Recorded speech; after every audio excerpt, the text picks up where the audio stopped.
आओ जरा देखो, ये अब पीरियोडिक टेबल का पार्ट है ये। कह रहे selenium is in group 6 and gallium is in group 3। Which prediction can be made from this information. अब ये सेलेनियम इसने कहा है कि ग्रुप 6 में है, और गैलियम इसने कहा है कि ग्रुप 3 में। पीरियोडिक टेबल देखोगे तो तुम्हें आइडिया होगा कि पीरियोडिक जो ग्रुप 3 होता है वो तुम्हारा लेफ्ट पर होता है, और जो ग्रुप 6 है वो राइट साइड की तरफ होता है। कह रहे a gallium atom has 3 more protons than a selenium atom. यानी गैलियम के पास 3 प्रोटॉन ज्यादा है as compare to selenium atom. अब देखना पड़ेगा इसका प्रोटॉन नंबर, गैलियम का कितना प्रोटॉन नंबर है और सेलेनियम का कितना। देखना जरा, पीरियोडिक टेबल निकालना अगर किसी के पास है तो जल्दी से, शाबाश मुझे बताओ कि गैलियम का प्रोटॉन नंबर क्या है और सेलेनियम का प्रोटॉन नंबर क्या है। और देखो क्या ये एक ही पीरियड में भी है या नहीं है। देखो जरा, गैलियम और सेलेनियम एक ही पीरियड में है या नहीं है, चेक करो। ये भी पता लग जाएगा ना, बहुत सारी चीजें और भी पता लग जाती है। बताओ जरा, गैलियम का सिंबल Ga और सेलेनियम का Se होगा। देखो जरा, चेक करो। पीरियोडिक टेबल देखने की आदत डालो भाई। ये आराम से जो बैठे हुए हैं ना, नहीं क्या है, नहीं है, 3 प्रोटॉन ज्यादा नहीं है। चेक करो जरा, मुझे गैलियम का प्रोटॉन नंबर बताओ जरा कितना है। 31। और सेलेनियम का बताना जरा। 34। तो गैलियम के तो प्रोटॉन कम है, गैलियम के तो प्रोटॉन कम है। ये कह रहा है कि gallium atom has 3 more protons. ये तो उल्टा नजर आ रहा है हमें। यहां पर जब मैंने देखा तो गैलियम का प्रोटॉन नंबर 34 होना चाहिए था, तब ये ऑप्शन सही होता। तो इसका मतलब ये वाला ऑप्शन इनकरेक्ट, ये गलत हो गया। क्योंकि अकॉर्डिंग टू द स्टेटमेंट इसके पास 3 प्रोटॉन ज्यादा होने चाहिए, लेकिन ये तो कम है सेलेनियम से। ऑप्शन डी चेक करते हैं। Gallium is more likely to form negative ions. भाई मेरे, गैलियम क्या, अब चेक कर क्या लिखा हुआ है। Gallium is more likely to form negative. बेटा गैलियम इज अ मेटल, और मेटल हमेशा पॉजिटिव आयन फॉर्म करता है। बी भी गलत हो गया। C, selenium atoms have fewer valence electrons than gallium atom. तो इसका अच्छा, ये क्यों सी ऑप्शन क्यों गलत है, क्योंकि गैलियम जो है वो ग्रुप 3 में है, इसके वैलेंस शेल में है 3 इलेक्ट्रॉन, और सेलेनियम ग्रुप 6 में है तो इसके वैलेंस शेल में है 6 इलेक्ट्रॉन्स। तो सेलेनियम के पास तो मोर इलेक्ट्रॉन है, वो कह रहा है फीवर इलेक्ट्रॉन है, तो इसलिए option D is correct.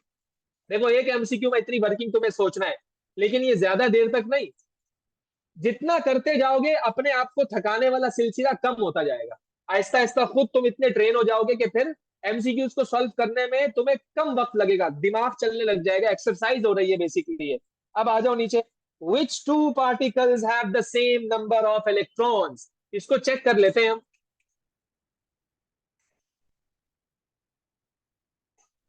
Argon का प्रोटॉन नंबर कितना है, 18। और कैल्शियम का कितना है, 20। तो अब इसमें तो सेम इलेक्ट्रॉन हो ही नहीं सकते। सोडियम का प्रोटॉन नंबर है 11, प्लस का चार्ज आ गया, 11 में से एक गिरा, कितने इलेक्ट्रॉन बचे। और पोटेशियम का प्रोटॉन नंबर है 19, तो एक प्लस का आ गया 18, तो ये भी इलेक्ट्रॉन नहीं है, गलत। आयरन का प्रोटॉन नंबर है 26, और आयरन पे चार्ज है +2, और आयरन पे चार्ज है +2, तो ये आ गए 24 इलेक्ट्रॉन्स। आयरन 3, इसमें आ गए 23, ये भी गलत है, सेम नहीं आ रहा। कैल्शियम का 20 था, +2 का मतलब 2 चले गए, 18 रह गए। स्कैंडियम का प्रोटॉन नंबर 21 है, 3 प्लस का मतलब 3 चले गए, तो ये भी कितने रह गए। तो इसका मतलब ये दोनों ऐसे हैं जिनके पास सेम इलेक्ट्रॉन्स हैं। ये वर्किंग करनी है तुम्हें। अच्छा जी, ओके। क्या, नहीं बेटा वर्किंग नहीं करनी, लेकिन आप ये बताओ ना, कॉमन सेंस की बात है कि आपको पता कैसे लगा अगर आपने वर्किंग नहीं की। और हाँ, अगर इतना तुम्हारी प्रैक्टिस है कि तुम्हें चीजें पता है, तुम बता सकते हो ऑप्शन पे टिक, तो टिक कर दो ऑप्शन पे। ये तो अच्छी बात है, प्रैक्टिस क्यों करता है बच्चा, ताकि वहां मेरी मेहनत मुझसे कम हो, तो जो क्वेश्चन नया है मैं उस पर फोकस करूं, वरना तो टाइम तुम्हारा पूरा खत्म हो जाएगा, एमसीक्यूज बचे हुए रह जाएंगे। यस, हाँ, ओके। इसको जरा सॉल्व कर लेते हैं ये क्वेश्चन को ना, सही है। कह रहा है कि the table shows data for particles W, X, Y and Z which statements are correct. ये ट्रिकी क्वेश्चन है। अब इसमें कह रहा है W and X are isotopes of the same element. बेटा आइसोटोप्स का प्रोटॉन नंबर सेम होना चाहिए, इलेक्ट्रॉन नंबर सेम होना चाहिए, न्यूट्रॉन नंबर डिफरेंट होना चाहिए। एक्स W और X, बेटा W में 6 proton 6 proton, 6 electron 12 nucleon 14। Yes, option यानी स्टेटमेंट 1 इज करेक्ट। आइसोटोप की डेफिनेशन पे पूरा उतर रहा है यार ये।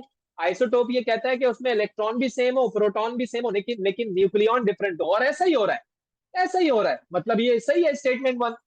आप चेक करो स्टेटमेंट 2 को, क्या क्या स्टेटमेंट 2 भी सही है या नहीं है। स्टेटमेंट 2 कह रहा है y is in group 5 of the periodic table. तो y इज इन ग्रुप 5। बेटा जो ग्रुप 5 में होता है, जो ग्रुप 5 में होता है, एक तो मैं ये बताऊं आपको कि उसके आउटर शेल में कितने इलेक्ट्रॉन होने चाहिए, 5 इलेक्ट्रॉन। अब ये Y के बारे में इंफॉर्मेशन दे रहा है कि उसका प्रोटॉन नंबर 7 है। अगर मैं आपको कहूं कि यार इसका स्ट्रक्चर बनाओ जरा, पहले शेल में तुम 2 इलेक्ट्रॉन बनाओगे और दूसरे शेल में 5 इलेक्ट्रॉन बनाओगे, तो इसका मतलब yes this is in group 5। ये स्टेटमेंट भी सही है। Z is a cation. Cation का मतलब जिसमें कौन सा चार्ज हो, पॉजिटिव चार्ज किस पे होता है, जिसमें इलेक्ट्रॉन कम होते हैं और प्रोटॉन। अब जरा देख लो Z में कितने प्रोटॉन है और कितने इलेक्ट्रॉन है। तो बेटा इस पे तो -2 का चार्ज होना चाहिए। तो स्टेटमेंट 3 आपकी क्या है, यस, एक ही बात है, एक ही बात है। Atomic number is the sum of proton.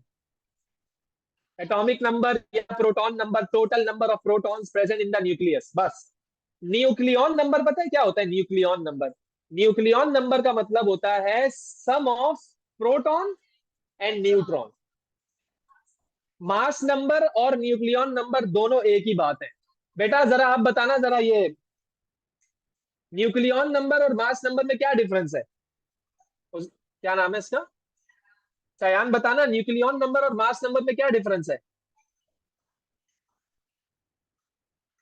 क्योंकि इसने बात सुनी नहीं है। बेटा आप बात,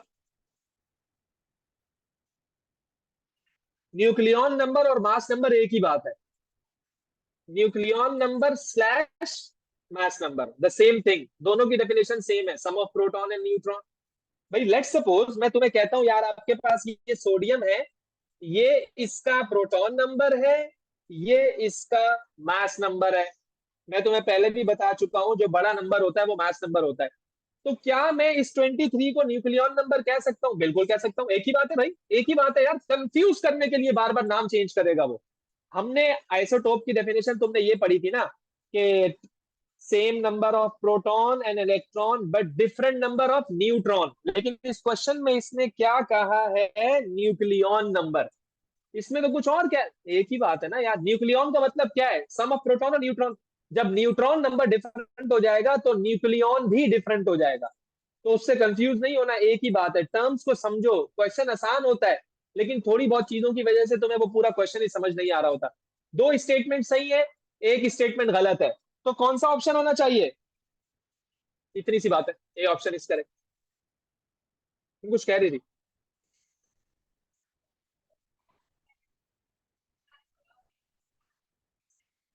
पीरियड नंबर सेल नंबर बताता है और ग्रुप नंबर आउटर इलेक्ट्रॉन बताता है तुम्हें।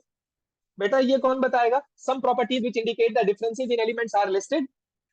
Which two properties increases across a period of the periodic table? Yes, metallic character। बेटा periodic table जब आप देखोगे तो you are going from metal to non metal। आपके एक्सट्रीम लेफ्ट पर मेटल है, एक्सट्रीम राइट पर नॉन मेटल है, तो मेटालिक कैरेक्टर आपका डिक्रीज हो रहा है। ये तो कह रहा है इंक्रीज है, ये गलत, ये गलत। अब इसमें क्या नहीं समझ आया बताओ, मैं बताता हूं। इसमें ये कह रहा है, अब मैं ये बता, सुन लो जरा गौर से। ये कह रहा है कि कुछ प्रॉपर्टीज इन्होंने लिख कर दी है, metallic character, number of electron shells, number of protons, total number of electrons. अब वो कह रहा है कि which two properties increase across a period. एक मिनट एक मिनट। अब देखो दो तरह के बच्चे हैं बेटा, आपने पीरियोडिक टेबल पढ़ लिया, याद कर लिया। जब हम पीरियोडिक टेबल कर रहे थे तो हमने दो चीजें डिस्कस की थी, एक हमने डिस्कस किया था ग्रुप ट्रेंड, एक हमने डिस्कस किया था पीरियोडिक ट्रेंड। ये दो ट्रेंड हमने डिस्कस किए थे। अब मैं जल्दी जल्दी रिवीजन करवा रहा हूँ। मैंने तुम्हें ग्रुप ट्रेंड में क्या बताया था? Down the group atomic size increase होता है, मैंने तुम्हें ये बताया था। और मैंने एक और बात बताई थी, down the group melting boiling point decrease होता है। फिर मैंने तुम्हें बताया था कि reactivity down the group metal की इंक्रीज हो रही है। ये लिखा हुआ है तुम्हारे पास। अब तुमने इसको रट्टा लगा लिया, याद कर लिया। फिर क्या? ग्रुप क्या नहीं होता? ग्रुप 7 की रिएक्टिविटी डिक्रीज होती है, इसका उल्टा है। अब ये कुछ पॉइंट्स हैं, तुम इनको याद कर लो। अब मैंने तुम्हें अक्रॉस द पीरियड क्या क्या लिखवाया था? मैंने तुम्हें लिखवाया था मेटालिक कैरेक्टर कम होता है, मेल्टिंग बॉइलिंग पॉइंट कम होता जाता है, और और इसमें और क्या पूछा हुआ है? हाँ, जब तुम यूं जा रहे हो across the period left to right, तो मुझे बताओ कि आउटर इलेक्ट्रॉन बढ़ते जाएंगे नहीं बढ़ते जाएंगे? देखो, मुझे पीरियड 3 याद है, मुझे पीरियड 3 याद है। Sodium, magnesium, aluminium, silicon, phosphorus, sulphur, ये पीरियड 3 है। सोडियम के आखिरी शेल में एक इलेक्ट्रॉन, मैग्नीशियम के आखिरी शेल में दो इलेक्ट्रॉन, इसके 3, इसके 4, इसके 5, इसके 6। तुम करके देख लो, क्योंकि sulphur is present in group 6, उसके आउटर शेल में 6 electron. Phosphorus is present in group 5, उसके आखिरी शेल में 5 electron. Silicon is present in group 4, उसके आखिरी शेल में 4 इलेक्ट्रॉन। तो देख रहे हो तुम, आउटर इलेक्ट्रॉन बढ़ता जा रहा है। तो इसने ये बात कही है, ये देखो जरा, ये देखो जरा, ये देखो क्या क्या है। टोटल नंबर ऑफ इलेक्ट्रॉन बढ़ते जा रहे हैं, तो जाहिर बात है बढ़ते जाएंगे। सोडियम में 1 है, उसमें 6 आ गए, तो टोटल नंबर ऑफ इलेक्ट्रॉन तो बढ़ गए ना यार। तो ये वाला सही है, ये बढ़ता जा रहा है। और चेक करो जरा, number of protons in an atom. बेटा, प्रोटॉन भी बढ़ते जा रहे हैं, याद रखना, जब इलेक्ट्रॉन बढ़ता है तो प्रोटॉन भी बढ़ता है। Number of electron shells, number of electron shell, ये तुम्हें समझने वाली चीज है। अब ये समझने, मैं बताता हूँ शेल बढ़ता है या नहीं बढ़ता है। मैं लेट सपोज, अभी मुझे भी नहीं पता, तुम्हें भी नहीं पता, मैं कोई से भी दो एलिमेंट ले रहा हूँ, उसको चेक कर रहा हूँ कि क्या शेल बढ़ रहे हैं या वही है। देखो जरा, मैं बेटा ये दोनों मिसालें ले रहा हूँ, ये दोनों, गौर से सुनना जरा मेरी बात। अब मैंने मैग्नीशियम का जब स्ट्रक्चर बनाया, पहले शेल में मैंने बना दिए 2 इलेक्ट्रॉन, और ये मैंने बना दिए दूसरे शेल में, अल्लाह भला करे, 8 इलेक्ट्रॉन। कितने बच गए? कितने बच गए? मैग्नीशियम का प्रोटॉन नंबर 12 होता है, कितने बच गए? ये मैंने बना दिए 2। ओके हो गया। इसमें कितने शेल है टोटल? 3 शेल है। मैं एल्यूमिनियम का बना रहा हूँ, अभी एल्यूमिनियम का स्ट्रक्चर बना रहा हूँ। मैं एल्यूमिनियम का जब स्ट्रक्चर बनाऊंगा, तो मैंने इसी को कॉपी पेस्ट किया, ये मेरे पास आ गया एल्यूमिनियम का स्ट्रक्चर। लेकिन चूंकि एल्यूमिनियम का प्रोटॉन नंबर 13 है, तो एक इलेक्ट्रॉन एक्स्ट्रा और आ गया। बेटा, क्या नंबर ऑफ शेल बढ़ गए? अभी भी 3 3 है। तो मतलब ये है कि ये जो दूसरी स्टेटमेंट इन्होंने लिखी हुई है, ये गलत है। सिर्फ स्टेटमेंट 3 और स्टेटमेंट 4 जो है वो करेक्ट है। ओके, तो आपका क्या आंसर आया? 3 and 4, option D is correct. Okay, क्या बेटा, ये क्वेश्चन है, इंपॉर्टेंट है, इंपॉर्टेंट है। वैसे ऑप्शन लगा हुआ था, डी ऑप्शन तुमने देख लिया, लेकिन इसको समझो। नहीं दिख रहा? The proton number of caesium is 65, 55। कह रहा है, कह रहा है सीजियम 50। अभी देखो, क्योंकि क्योंकि हमें पीरियोडिक टेबल देखने की आदत है, हमें पीरियोडिक टेबल देखने की आदत है, तो हमें सीजियम का नाम देखते ही पता लग गया ये ग्रुप 1 में। सबसे नीचे सीजियम है ग्रुप 1 में। हाल ही ने की रब से फरियाद, उस एफ आर फ्रेंसियम के नीचे, बल्कि फ्रेंसियम से ऊपर सीजियम है, ग्रुप 1 का मेंबर है ये, प्रोटॉन नंबर दिया हुआ है। कह रहा है, कह रहा है compared with the lithium, lithium ऊपर होता है, ये लिथियम है। हाली ने की रब से फरियाद, ये सीजियम है और ये फ्रेंसियम है। अब वो कह रहा है इसका और इसका कंपैरिजन हो रहा है। हमने तो आपको शुरू में ही बता दिया था कि मेल्टिंग पॉइंट कम होता है डाउन द ग्रुप, और रिएक्टिविटी इंक्रीज होती है डाउन द ग्रुप। ग्रुप 1 है ना यार ये। Compared with the lithium the melting point of caesium is lower या हायर? लोअर, लोअर, लोअर वाले दो ऑप्शन है, एक सी और एक डी। मैं ए और बी को तो बिल्कुल गलत कहूंगा, इसमें तो हायर हायर लिखा हुआ है, तो मेरा तो आंसर ही लोअर लोअर दो ऑप्शन है, वो तो एक सी है एक डी है। ऐसे ऑप्शन को तुम कम करोगे, जितना ऑप्शन कम होता जाएगा एक्यूरेसी बढ़ती जाएगी। अब बच्चा चरिया हो गया, 4 ऑप्शन पता नहीं, 2 को माइनस कर दिया शुरू में ही, जिंदगी आसान हो गई। अब सिलेक्ट करना आसान हो गया।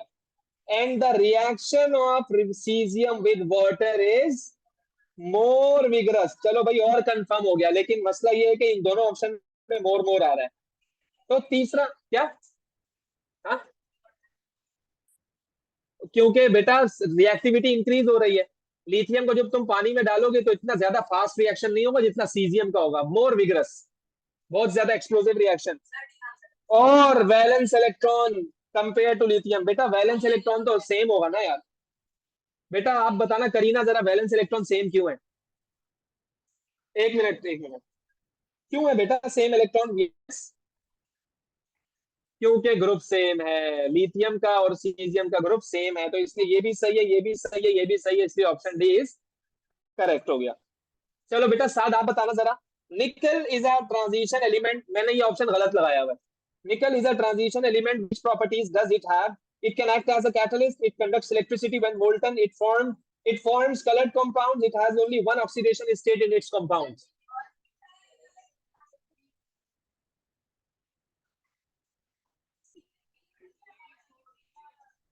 साथ उसने इंफॉर्मेशन दे दी कि कैटलिस्ट है भाई, निकल ट्रांजिशन। इससे पूछ रहा हूँ ना, इससे पूछ रहा हूँ ना। बेटा ट्रांजिशन एलिमेंट की प्रॉपर्टीज में था कि ये can act as a catalyst, बिल्कुल सही है। कंडक्ट्स इलेक्ट्रिसिटी व्हेन मोल्टन, वो तो होता ही है, वो तो सब होते हैं। इट फॉर्म्स कलर्ड कंपाउंड, ये भी सही है। इट हैज ओनली वन, हमने तो तुम्हें लिखवाया था वेरिएबल, इसलिए ए ऑप्शन इज सही लगा हुआ था, हम तुम्हें चेक कर रहे थे, तो वो ए से बी पे आ गया बेटा। ये बेटा सारे के सारे metals are good conductor. Molten का मतलब ये होता है कि जब तुमने किसी चीज को हाई टेम्परेचर पे मेल्ट कर दिया, वो उसको कहते हैं मोल्टन। और याद रखना मेटल अपनी मोल्टन स्टेट में भी गुड कंडक्टर ऑफ इलेक्ट्रिसिटी होता है, लाजमी होता है। ओके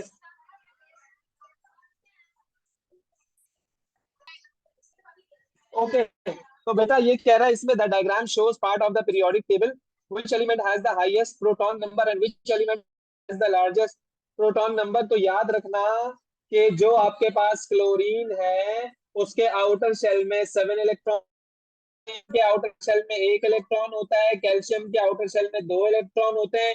क्लोरीन का प्रोटॉन नंबर 17 है, कैल्शियम का प्रोटॉन नंबर 20 है, लिथियम का प्रोटॉन नंबर 3 है। अब आप इसमें से देख के बता सकते हो कि हाईएस्ट प्रोटॉन नंबर जो है वो कैल्शियम का है और सबसे ज्यादा वैलेंस इलेक्ट्रॉन क्लोरीन के, so that's why option B is correct. उसके बाद कहता है अ लंप ऑफ, बेटा बहुत दफा ये सवाल आप देख चुके हो, a lump of element X can be cut by a knife during its reaction. क्योंकि क्योंकि ग्रुप वन एलिमेंट्स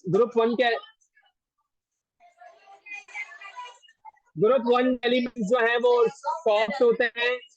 मैग्नीशियम बेटा ग्रुप टू में है, ग्रुप वन के एलिमेंट्स ज्यादा सॉफ्टर होते हैं as compare to group two. और ग्रुप वन का एलिमेंट यहाँ पर कौन है? पोटेशियम है। अगर इसकी जगह सोडियम होता है वो भी सही होता है, लिथियम होता है वो भी सही होता है। नहीं किया बेटा। अच्छा जी, which statement about the properties of the some elements is correct?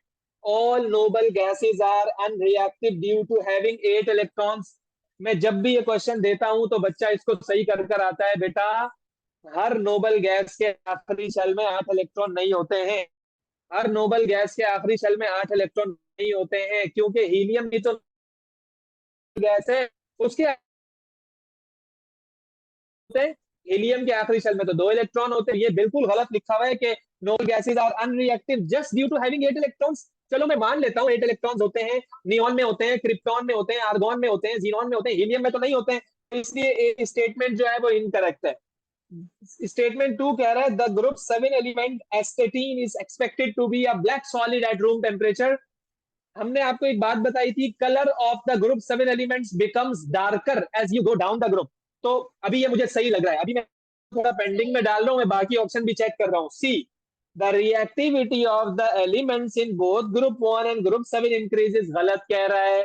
Group one की एलिमेंट तो इंक्रीज होती है रिएक्टिविटी, जबकि ग्रुप सेवन की डिक्रीज होती है, तो ये गलत हो गई। डी के बारे में कह रहा है when gaseous chlorine is added to potassium bromide, there is no change in color. मेरे भाई जब आप क्लोरीन का पोटेशियम ब्रोमाइड, तो बेटा क्लोरीन मोर रिएक्टिव है। क्लोरीन इसको धक्का देगा, यहां से बाहर निकालेगा, प्रोडक्ट बनाएगा, Br2 बनेगा, कलर चेंज तो आएगा। कलर होता है येलो, इसका कलर होता है ऑरेंज, तो कलर चेंज तो आ रहा है, रिएक्शन तो हो रहा है, रिएक्शन तो हो रहा है। जब रिएक्शन हो रहा है तो कलर चेंज भी आएगा। और वो तुम्हें क्या कह रहा था कि there is no change in colour, तो ये स्टेटमेंट गलत है, इसलिए ऑप्शन बी इज करेक्ट।